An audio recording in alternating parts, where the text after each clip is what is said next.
This is James Mathers for the Digital Cinema Society at Cine Gear Expo 2023. I'm here with Nick Stabile.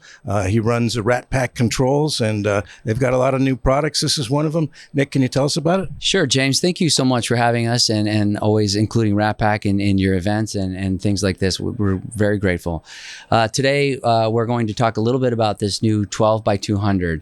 This is one of our most popular boxes because the box is a wonderful box for practicals on set, and it does a really good job dimming tubes, LED tubes, LED bulbs. As you know, LED bulbs and tubes are very, very difficult to dim, especially when you bring them down 2, 3, 4%. What happens is it starts to flicker. We start having all kinds of problems. We had a thing with Will Smith and a Christmas tree once, and a big problem, right? So we created this 12 by 200 dimmer because it's reverse phase dimming. It has a MOSFET technology in it. And this one's new because we had some new circuitry and some new MOSFET technology in here. We also have a modular brain that is different from the previous version. You're able to pull this brain out, make some repairs, add things, subtract things. The other really great thing about this box is that you can plug this box into wall power, so 20 amps. Instead of running a Bates cable or big giant cam lock, as you know, this will go right into the wall. So those of you that are doing houses, reality shows where you just want to plug it in and go, you can. As long as you don't overamp the channel, it's a really great box. And being able to control, Johnny's little net bedside table and the lights that are in the scene, this is the go-to box for us. Tell us about the control. I see it's wireless. All of our boxes, or most of our boxes anyway, have a Lumen radio chip on board.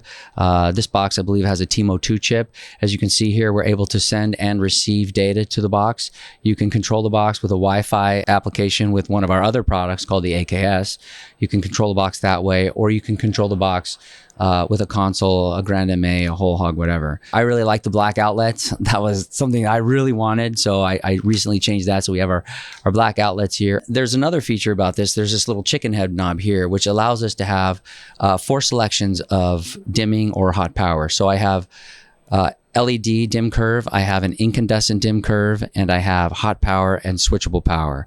So if you're in a bedroom with all incandescent bulbs, you have a setting for that. Changes the curve slightly, has a little better performance.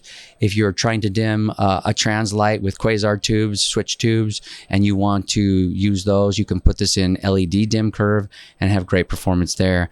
And of course, hot and switchable power. So you could integrate this into a large system. Absolutely. Like some of the guys, I'll give you an example, like the guys on Mayans. They love this box because in Mayans, they're in a bar and there's little lights everywhere, practicals everywhere, and they misbehave because they're at 40 watts. And one of the reasons is these cameras are so technological now, the sensors are so fast that the directors are like, hey, we need to bring it down, bring it down, bring it down, bring it down. They start flickering. Then they start flickering, and then we have problems. So that's why this is really great. How is this different from the previous versions? So the previous version, I'll just tell you first off, it looks slightly different. You see this highlight trim here that's like baby blue. The previous version has that. We started thinking about maybe making the boxes a little darker so that they blend in set a little easier and not so, vibrant and hey, check me out. So we're starting to think about making the boxes a little darker, and this one has circuit protection on it. So if you happen to overamp the channel, which the guys do all the time, they're in a hurry, they plug in a 1K light into this box.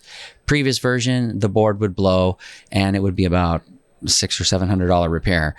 Now, when they plug in and overamp the channel, a light comes on and says, hey, you've overamped the channel. You unplug it, you reset the breaker, and you're good to go. So those are some of the new improvements on V2. It's very interesting. Thank you, Nick. Thank you so much. Thanks.